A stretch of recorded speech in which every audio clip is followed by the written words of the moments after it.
Hello everyone, this is Noah, and today I'd like to talk a little bit about the realism of attacks in training. Now, a lot of the time in traditional martial arts, you'll see people practice their self-defense techniques or their kata applications against that formal step-in lunge punch that's been made famous by Japanese karate demonstrations for decades. But the trouble with this is that it is very sterile. It isn't at all realistic. And it isn't even a very good analog for a variety of attacks. It's really just that one linear, straight-in, direct attack. And those don't happen very often.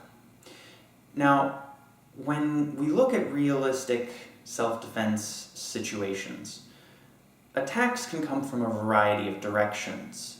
They can come with either hand, they may throw kicks, knees, elbows, headbutts. There's going to be a lot of grabbing involved if a single strike doesn't stop things. And it's hard to train for all of those.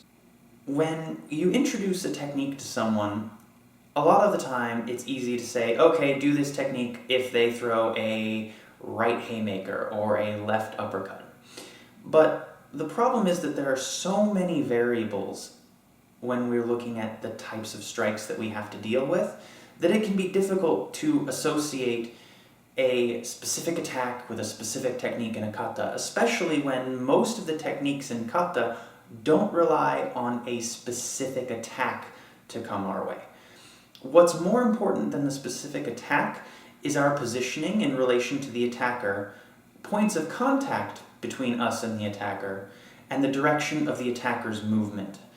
And if we keep that in mind, we can actually tailor drills like kakye or sticky hands drills to sort of emulate those generalities for us, so that if we're introducing a technique to a new student or a experienced student who hasn't learned the technique before, you can give them a simple place to start by giving them a position, a point of contact, and a direction of movement.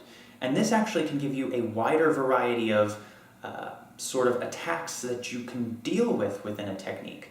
Because if you make contact on the outside of your arm, on this side, and you've stepped to this angle, then anything within this general area is covered. This sort of open approach to your training allows you to be a little bit more creative. You don't have to think, oh, what technique goes with this attack? And you can just sort of react instead. And you should have training where you go in there and a partner just throws whatever they want, whatever kind of chaotic attack they can think of that is reminiscent of a real attack.